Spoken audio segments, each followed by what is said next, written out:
Bagaimana jika seseorang membunuh bukan karena kebencian, melainkan karena sebuah ide, bukan karena dorongan naluriah, melainkan sebagai eksperimen moral, sebuah pembuktian bahwa dirinya berada di atas batas-batas hukum dan etika manusia biasa. Inilah kisah Raskolnikov, seorang mahasiswa yang tenggelam dalam gelap pikirannya sendiri, di mana kejahatan bukan sekedar dosa, melainkan pertaruhan eksistensial.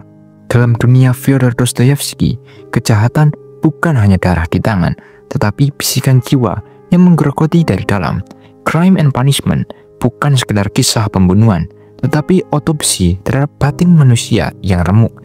Dan dari renungan itu, kita diajak bertanya, sejauh apa ide bisa menjustifikasi tindakan kita?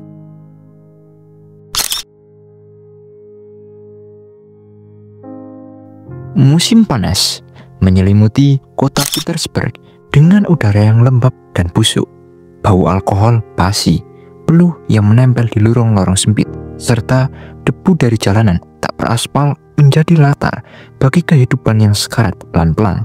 Kota ini bukanlah ruang tinggal, melainkan ruang tunggu. Orang-orang di dalamnya tidak hidup, mereka bertahan di antara barisan bangunan bobrok dan gang-gang suram. Terkurunglah kehidupan para pengemis, pelacur, buruh, janda, dan anak-anak yang tumbuh tanpa tahu arti dari kemanusiaan yang utuh. Petersburg adalah kota yang sakit, dan demam sosialnya menjalar ke jiwa-jiwa penghuninya. Di sudut sempit kota inilah Raskolnikov tinggal, di sebuah kamar loteng yang bahkan tikus pun enggan tinggal terlalu lama di dalamnya. Ruangan itu kecil, berlangit-langit miring, nyaris tanpa cahaya, dan begitu panas pada siang hari, hingga udara pun terasa seperti racun yang tak kasat mata. Dari jendela mungil di atas tempat tidurnya yang reot, ia bisa melihat atap-atap berdebu dan asap hitam dari cerobong pabrik yang tak pernah tidur. Kamar itu bukan tempat berlindung, melainkan penjara pikiran. Dan Raskolnikov, penghuninya yang kurus dan pucat, adalah tahanan dari kegelisahannya sendiri. Ia adalah mahasiswa hukum yang telah berhenti kuliah karena tak sanggup membayar biayanya. Dahulu ia adalah siswa yang cemerlang, cakap dalam berpikir, dan penuh dengan cita-cita. Namun keadaan hidup memukulnya mundur. Ibunya tak mampu lagi mengirim uang. Adiknya hendak menikahi pria kaya yang menjijikkan demi membantu keuangan keluarga. Dan Raskolnikov tidak lagi melihat makna dalam segala bentuk usaha. Dunia menurutnya terlalu busuk untuk diperbaiki dengan cara-cara baik. Ia hidup dari pinjaman teman dan hasil menggadaikan barang-barang terakhir yang ia miliki.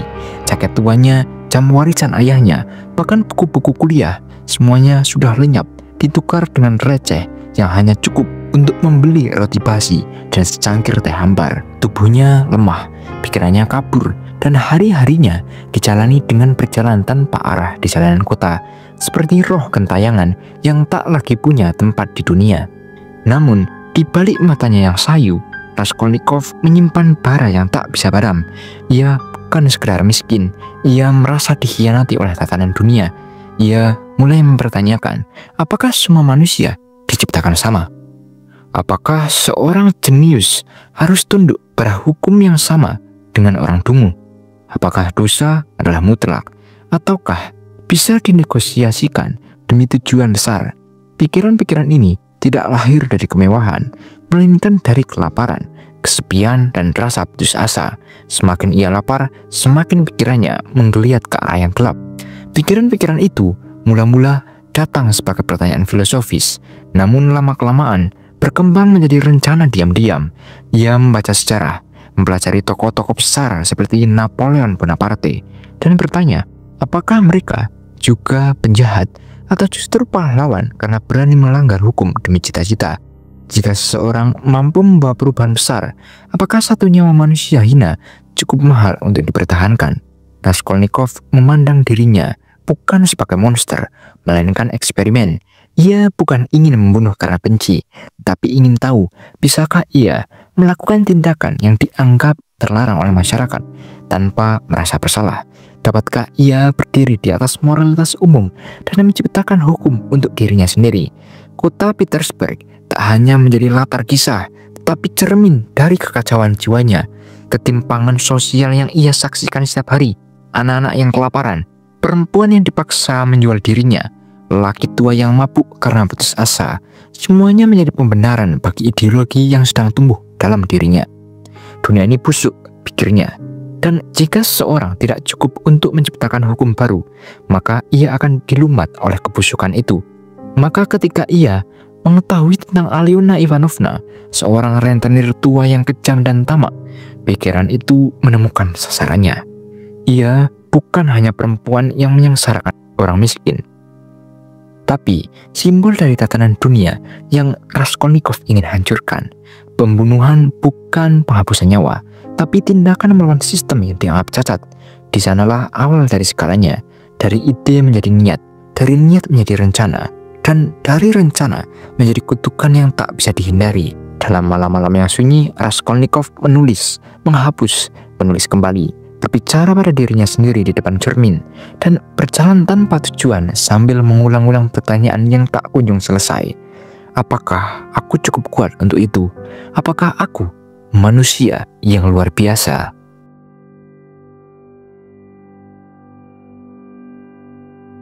Dalam gelapnya kamar sempit di suatu gang semarawut kota Petersburg, Raskolnikov duduk termenung. Udara lembab merambat masuk dari celah-celah jendela yang retak. Kota ini dengan langit kelabu dan jalan-jalan sempit yang sesak oleh aroma keringat dan bau alkohol murahan adalah kuburan bagi harapan dan kehormatan manusia. Petersburg bukan sekedar latar, ia adalah cermin dari isi batin yang dililit keputusasaan. Di kota ini, manusia yang lemah akan tergilas oleh arus kehidupan yang tak mengenal belas kasihan. Raskolnikov telah menyerap kegelapan kota ini ke dalam dirinya. Ia bukan hanya seorang mahasiswa dropout, ia adalah jiwa yang tengah dirongrong oleh pikiran-pikiran besar yang melampaui waktu. Dalam sepinya, ia mulai menelusuri jalan sunyi menuju pertanyaan terdalam yang bisa diajukan manusia kepada dirinya sendiri. Apakah aku punya hak untuk bertindak atas nama sesuatu yang lebih besar? Raskolnikov tak lahir sebagai pembunuh, ia lahir sebagai pemikir. Namun pemikiran, jika tak diawasi, bisa menjadi racun yang membunuh sebelum pelatuk ditarik atau kapak diayunkan. Dalam tulisannya yang tak pernah dipublikasikan, Raskolnikov memaparkan gagasan dunia terbagi menjadi dua. Pertama, mereka yang biasa, yang hidup mengikuti hukum dan tunduk pada norma. Kedua, mereka yang luar biasa, yang diberikan hak secara moral untuk menyeberangi batas hukum demi membawa perubahan besar bagi umat manusia. Ia menyebut nama-nama besar: Tikurgus, Solon, Mahomet, Napoleon. Orang-orang yang darahnya tak hanya berasal dari luka sendiri, tapi juga dari korban yang mereka terlantarkan di sepanjang jalan menuju tahta sejarah. Bila Napoleon tak membiarkan sungai-sungai darah mengalir, apakah ia akan dikenang hari ini? Dan jika dunia memaafkan Napoleon karena tujuannya besar, mengapa dunia harus mencerca orang lain yang melakukan hal yang sama atas dasar ideologi yang setara? Apakah membunuh satu orang demi menyelamatkan 1000 orang itu salah? Pikir Raskolnikov. Kalau iya, apakah Napoleon juga pantas dihukum?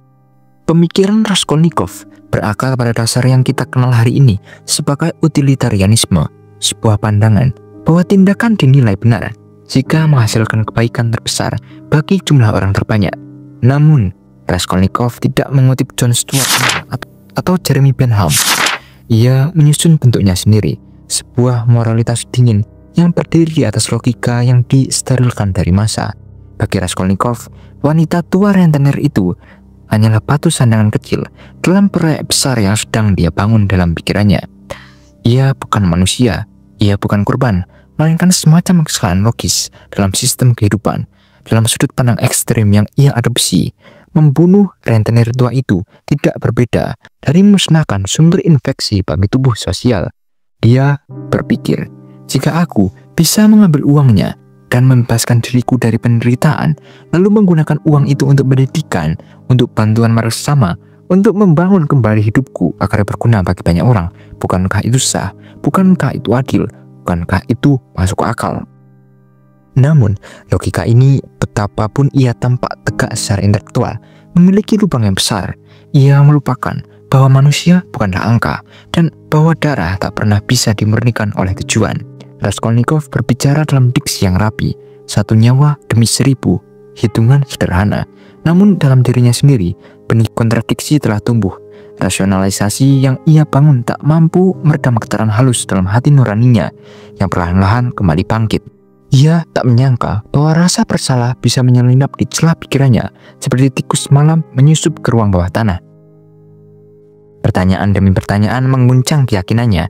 Jika aku benar, mengapa aku merasa seperti penjahat? Jika aku superior, mengapa aku sembunyi-sembunyi seperti pengecut? Jika aku manusia luar biasa, mengapa aku terus jatuh sakit karena rasa takut? Dunia yang ia ciptakan di kepalanya tak mampu menopang beban kenyataan. Teori hanyalah teori, saat darah tumpah, yang tersisa hanyalah daging, luka dan penyesalan.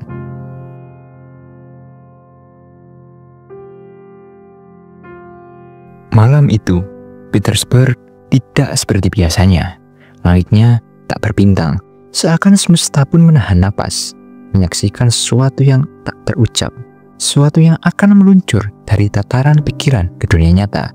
Di sebuah kamar sempit yang pengap dan dipenuhi aroma lembab dari dinding kusamnya, Raskolnikov duduk diam, kaku, hampir membatu. Ia sudah lama tidak tidur nyenyak, dan wajahnya yang pucat menampakkan bayangan halus antara keyakinan dan kegilaan. Ia telah merencanakan ini. Ia telah menghitung skalanya, waktu, jalur keluar, palu tersembunyi dalam mantel, tali untuk membungkus barang curian. Semuanya sudah tertulis dalam pikirannya, seperti naskah tragedi Yunani yang mengabdi pada kejatuhan tokohnya. Tapi yang tak diperhitungkan oleh siapapun adalah suara batin manusia. Raskolnikov tidak hanya akan membunuh seseorang malam itu, ia akan menguji batas konsep dirinya, akan mencoba menjadi manusia luar biasa yang telah begitu lama ia agungkan. Alyona Ivanovna, si rentenir tua yang pelit dan rakus, menjadi target bukan hanya karena ia mudah disingkirkan atau karena ia menyimpan perhiasan bernilai tinggi. Bagi Raskolnikov, wanita tua itu adalah simbol dari struktur masyarakat yang beku, struktur yang ia anggap pantas dihancurkan demi perubahan yang lebih besar. Namun, pembunuhan itu bukanlah sekedar tindakan kriminal, itu adalah ujian metafisik. Ia mendaki tangga sempit menuju kamar Alyona seperti seorang biarawan menuju altar. Tapi altar ini adalah meja pengorbanan, dan darah yang akan tumpah adalah deklarasi dari egonya sendiri. Ketika palu menghantam kepala tua itu, tidak ada suara dramatis, tidak ada musik latar, tidak ada hujan metaforis yang turun. Hanya desiran napas Raskolnikov yang menggila, dan denyut jantungnya yang membentur tulang rusuknya bagai genderang perang. Lizaveta datang terlalu cepat. Ia tidak masuk dalam rencana, tapi ia menyaksikan, maka ia pun harus ikut mati. Ketika tubuh Lizaveta rebah, Raskolnikov tahu bahwa ia bukan Napoleon. Ia bukan siapa-siapa, dan ruang kosong dalam dirinya mulai menganga. Ekspektasi Raskolnikov sebelum pembunuhan adalah kebebasan, kelekaan, bahkan mungkin perasaan agung. Ia akan melangkah keluar sebagai pemenang melawan sistem. Namun kenyataan menyergapnya dengan kejam. Ia tidak merasa kuat, ia merasa hampa, ia gemetar, ia tidak tahu harus meletakkan barang curian di mana. Ia tidak tahu mengapa tangannya basah oleh keringat dan bukan oleh kemenangan. Tubuhnya menggigil dan tidak sanggup berpikir jernih. Kembali ke kamar pengapnya, ia terbaring di ranjang keras yang terasa seperti batu nisan. Kepalanya penuh suara, bukan suara orang lain, tapi suara pikirannya sendiri. Ia memutar ulang adegan demi adegan. Ia merasakan noda darah pada tangan. Bahkan saat tangan itu telah dicuci berkali-kali, ia mulai kehilangan kendali atas narasi dalam pikirannya. Ia mencoba merasionalisasi. 2 nyawa ditukar untuk ratusan nyawa yang akan ia selamatkan dengan uang itu. Tapi logikanya sendiri berubah menjadi cemoohan yang keji. Apakah ia benar-benar membunuh demi kebaikan umat manusia, atau hanya untuk menguji apakah ia mampu membunuh? Waktu seakan membeku ketika dia menyadari bahwa tangannya yang semula gemetaran namun mantap menurunkan kapak, kini berlumuran darah 2 jiwa. Bukan hanya rentenir tua yang telah dia rencanakan untuk musnah, tetapi juga Lizaveta, gadis lugu yang justru tak masuk dalam kalkulasi filsafatnya. Hari-hari selanjutnya adalah hari-hari gelap. Raskolnikov terbaring di kamar kosnya yang sempit dan pengap, terserang demam tinggi dan delusi yang mengerikan. Ia meracau dalam tidur, memanggil nama-nama yang tak bisa dikenali, kadang tertawa, kadang menangis. Dunia luar seperti tak nyata, dunia dalam dirinya retak. Ide tentang dirinya sebagai seorang manusia luar biasa kini digugat langsung oleh tubuh dan pikirannya sendiri. Ia pun mulai bertanya, jika memang ia adalah manusia istimewa, mengapa tubuhnya menolak kenyataan tindakannya? Jika ia adalah Napoleon versi kecil, mengapa jiwanya terkikik oleh perasaan bersalah? Disinilah muncul paradoks eksistensial. Ketika tindakan yang secara logika dianggap benar oleh pikirannya, justru menciptakan penderitaan mendalam bagi kesadarannya. Ia mencoba mengabaikan semua itu. Ia berusaha keras memegang kendali, mempertahankan narasi bahwa pembunuhan itu benar dan terukur. Namun, tiap usaha untuk membenarkan diri justru menjadi luka baru. Semakin ia membenarkan, semakin suara hatinya memberontak. Ia tak lagi bisa membedakan antara ilusi dan kenyataan. Dalam diam, ia bicara pada dirinya sendiri. Dalam sunyi, ia menjerit pada Tuhan yang tak pernah ia akui. Raskolnikov mulai mengalami mimpi-mimpi aneh dan simbolik. Dalam salah satunya, ia melihat seekor kuda tua dipukuli oleh massa hingga mati. Kuda yang tak bisa menarik beban, yang tak punya daya, namun dipaksa untuk terus berjalan. Ia menangis dalam mimpi itu, dan ketika bangun, matanya basah. Mimpi itu bukan sekedar khayal, ia adalah representasi dari jiwa Raskolnikov yang mulai menyadari bahwa dirinya sendiri adalah kuda tua itu. Tak sanggup menanggung beban ideologi yang ia ciptakan, hatinya yang lemah tak sanggup menopang kebrutalan pikirannya sendiri. Ketika Raskolnikov mencoba membenarkan pembunuhan itu sebagai langkah awal menuju kebesaran, ia lupa bahwa kebesaran sejati tak membutuhkan mayat sebagai pijakan. Napoleon tak pernah ditanyai satu persatu oleh bayang-bayang para janda dan anak-anak yatim yang ia wariskan dalam perang. Tapi Raskolnikov tak cukup kuat untuk menanggung hantu-hantu itu. Hidup sebagai manusia luar biasa ternyata adalah beban yang terlalu berat bagi jiwanya yang rapuh. Namun ia tak sanggup meninggalkan kemanusiaannya sendiri. Inilah tragedi Raskolnikov. Bukan karena ia gagal membunuh dengan sempurna, tapi karena ia berhasil membunuh dan sadar bahwa ia tetaplah manusia biasa. Kegagalan Raskolnikov bukan kegagalan dalam logika, melainkan kegagalan dalam perasaan. Jiwa yang ingin terbang terlalu tinggi akhirnya terhempas, karena ia masih membawa beban nurani. Ide tentang manusia luar biasa hancur, bukan karena dunia tak mengakuinya, tapi karena hati kecil Raskolnikov sendiri menolaknya.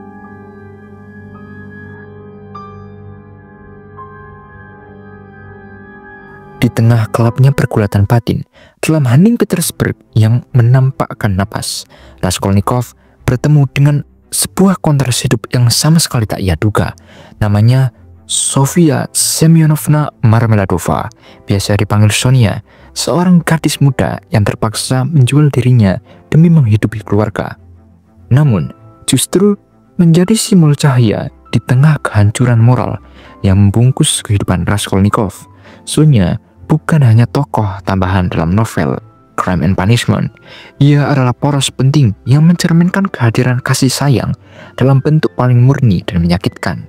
Perjumpaan mereka bukan sekedar pertemuan dua tokoh, tetapi pertemuan dua ideologi, dua jiwa, dua jalan hidup yang sama-sama tertatih, namun bertolak belakang dalam cara menghadapi penderitaan.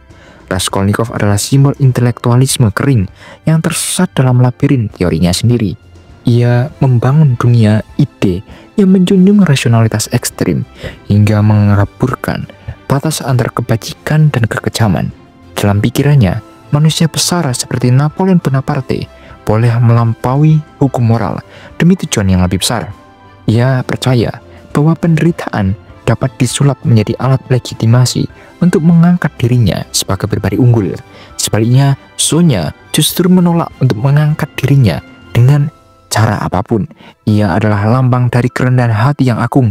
Ia tidak mencoba memahami penderitaannya secara filosofis, tidak pula membenarkannya dengan teori. Sonia menderita, tetapi ia tetap mengasihi. Ia terpuruk, namun tetap berserah.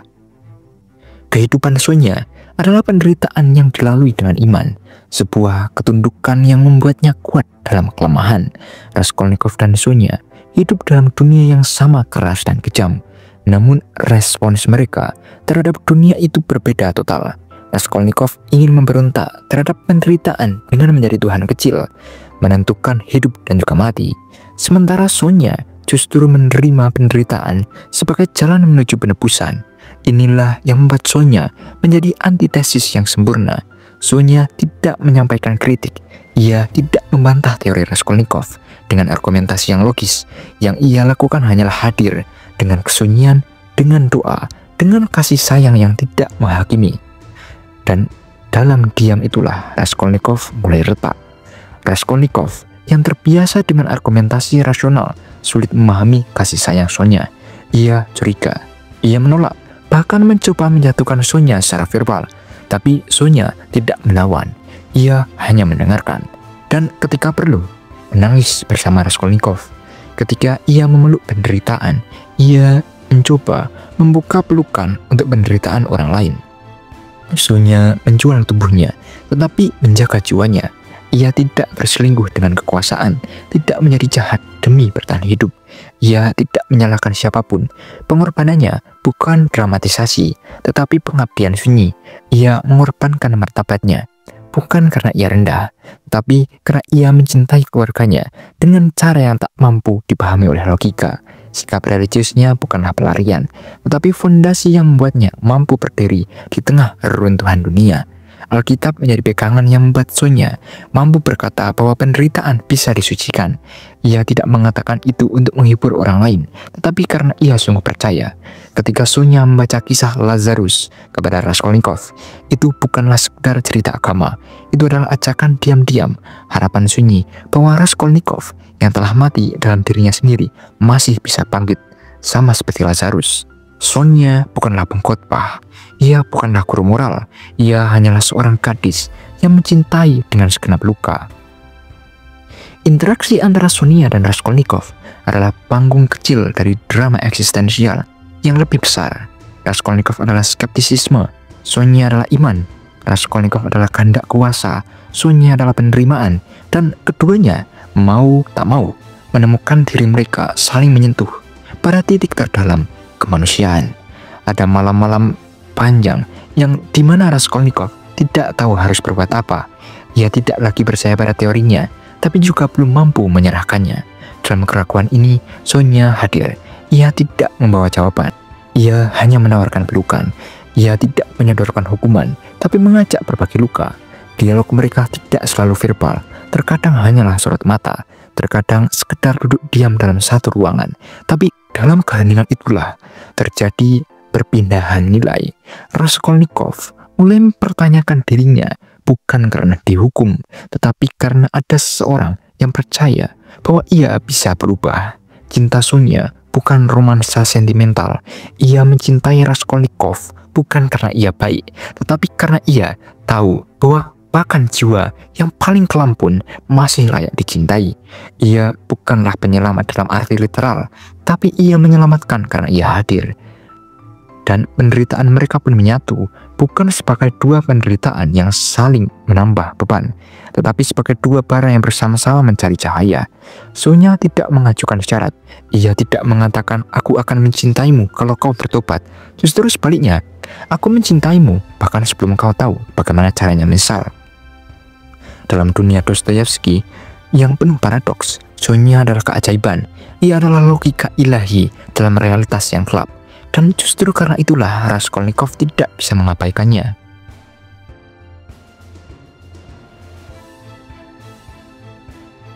Raskolnikov tidak langsung menyerahkan diri setelah pembunuhan. Ia terombang-ambing dalam gelombang batin yang kacau. Keputusan untuk datang ke kantor polisi bukanlah satu momen heroik yang dramatis, melainkan akumulasi dari kehancuran mental yang perlahan menghimpit. Di permukaan, langkahnya tampak sebagai bentuk tanggung jawab atau mungkin rasa bersalah. Namun, secara psikologis, yang terjadi jauh lebih kompleks. Ia mulai kehilangan kontrol atas realitas. Halusinasi, kegelisahan, paranoia, dan rasa terasing membuatnya seperti terkurung dalam labirin eksistensi. Dunia tidak lagi memiliki struktur rasional seperti yang ia yakini dalam narasi manusia luar biasa. Bahkan, konsep dirinya sendiri mulai runtuh. Saat ia berdiri di depan polisi, ia masih tidak sepenuhnya yakin apakah ia menyerah karena merasa bersalah ataukah karena dunia tidak lagi bisa ia kendalikan. Sonya sebagai titik keseimbangan spiritual telah lebih dahulu menanamkan benih pertobatan, tapi benih itu belum tumbuh saat pengakuan dilakukan. Sonya tidak memaksanya menyerah, justru dalam kelembutan dan keyakinannya, ia menunjukkan bahwa pengakuan bukanlah akhir, melainkan awal dari kehidupan baru. Raskolnikov yang sepanjang novel penuh dengan kalkulasi rasional akhirnya menyerahkan diri dalam kondisi mental yang mendekati kehancuran total. Proses pengadilan bagi Raskolnikov tidak diwarnai drama atau pembelaan panjang. Ia tidak melawan, ia tidak berupaya menyelamatkan dirinya dari hukuman. Bahkan, ia seperti hadir secara fisik tapi jiwanya tetap jatuh. Raskolnikov duduk dalam diam, membiarkan hukum mengambil jalannya. Di sini, Dostoyevsky dengan brilian menyoroti perbedaan antara hukum dunia dan hukum hati. Secara teknis, Raskolnikov bisa saja memperjuangkan keringanan hukuman, mengedepankan faktor psikologis atau kejiwaan. Tapi ia tidak memilih itu, karena sebenarnya pengadilan sejatinya sudah berlangsung dalam batinnya sejak ia melakukan pembunuhan. Hukum manusia hanyalah formalitas atas vonis yang sudah lebih dahulu dijatuhkan oleh kesadarannya sendiri. Hukuman eksil ke Siberia dijatuhkan, sebuah tempat keras, dingin dan jauh dari segala yang ia kenal. Tetapi justru dalam pengasingan inilah api kecil dalam jiwanya perlahan menyala, tidak lagi sebagai manifestasi ego manusia luar biasa, melainkan sebagai manusia biasa yang mencoba memahami arti keberadaan. Siberia adalah tempat yang dingin secara fisik, namun menjadi ruang pemurnian bagi jiwa Raskolnikov. Di tengah kerja paksa dan keterasingan, ia mulai menyadari dimensi kehidupan yang selama ini ia abaikan. Kesederhanaan, kebermaknaan, dan keterikatan dengan manusia lain. Awalnya, ia tetap hidup dalam ketakutan dan kekosongan. Ia menganggap dirinya sebagai martir yang harus menanggung derita dunia. Namun, kedatangan Sonia yang mengikuti Raskolnikov ke Siberia tanpa pamrih, tanpa keluhan, mengubah segalanya. Sonia yang tidak hanya datang membawa khotbah, tetapi cinta. Ia tidak menghakimi, tetapi menemani. Dan itulah titik balik sejati. Pada suatu hari yang sunyi, Raskolnikov yang selama ini keras, kaku, dan merasa dirinya lebih tinggi dari manusia biasa, jatuh berlutut di kaki Sonia dan menangis. Tangisan itu bukan sekedar luapan emosi, melainkan momen pertobatan yang sejati. Ia menangis bukan karena takut, bukan karena menyesal telah tertangkap, tetapi karena mulai memahami makna cinta yang sejati. Tangisan itu menandai kehancuran total dari egonya. Ia yang dulu berpikir bisa memutuskan siapa yang layak hidup ataupun mati, kini menyadari bahwa tidak ada manusia yang memiliki hak seperti itu. Bahwa setiap manusia, setiap nyawa memiliki nilai tak terhingga yang tak bisa diukur dengan kalkulasi moral atau filsafat apapun. Bahwa cinta dan penderitaan bersama lebih bermakna daripada kemegahan ideologi. Pertobatan Raskolnikov tidak datang dari rasa takut akan neraka atau rasa malu atas hukuman sosial. Ia tidak berubah karena buku hukum atau karena para penjaga penjara memaksanya menyesal. Pertobatan itu lahir karena kehadiran Sonia, karena ia melihat dalam diri Sonia cinta yang melampaui logika. Sonia adalah lambang kasih tanpa syarat. Ia tidak pernah mencoba merasionalisasi moralitas.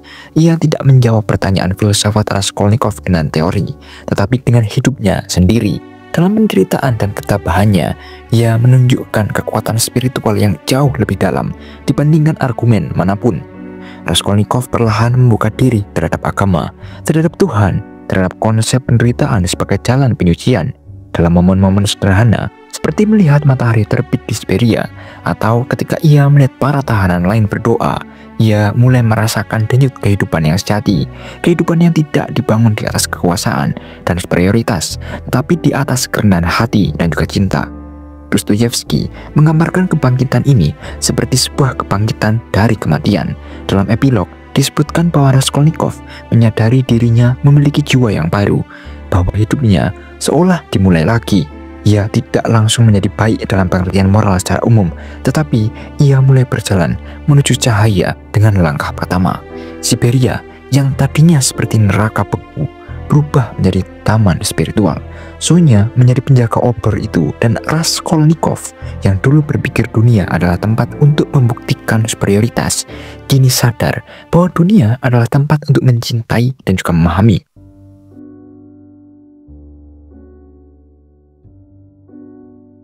Dalam akhir perjalanan eksistensial Raskolnikov yang membentang dari denyut suram Petersburg hingga dinginnya tanah Siberia, kita dihadapkan pada pertanyaan-pertanyaan fundamental yang lebih besar dari sekedar narasi personal. 3 pertanyaan berikut menjadi jantung dari refleksi mendalam terhadap kisah ini. Apakah benar ide bisa membenarkan dosa? Apakah logika bisa menggantikan nurani? Dan mengapa penderitaan justru membebaskan Raskolnikov? Masing-masing pertanyaan ini, apabila digali dalam, membuka tabir kompleks tentang moralitas, identitas manusia, dan pencarian makna hidup. Raskolnikov membunuh karena sebuah ide. Ia membunuh bukan karena kebencian pribadi terhadap sang rentenir tua, melainkan karena gagasannya tentang manusia luar biasa yang memiliki hak moral untuk menyeberangi garis hukum demi kemaslahatan yang lebih besar. Dalam hal ini, ia sejatinya sedang menguji keabsahan ide, bukan sekedar berbuat dosa. Namun, apakah benar sebuah ide, betapapun mulianya kelihatan, dapat membenarkan tindakan destruktif terhadap manusia lain? Dalam filsafat, ini membawa kita pada diskusi tentang konsekuensialisme dan deontologi.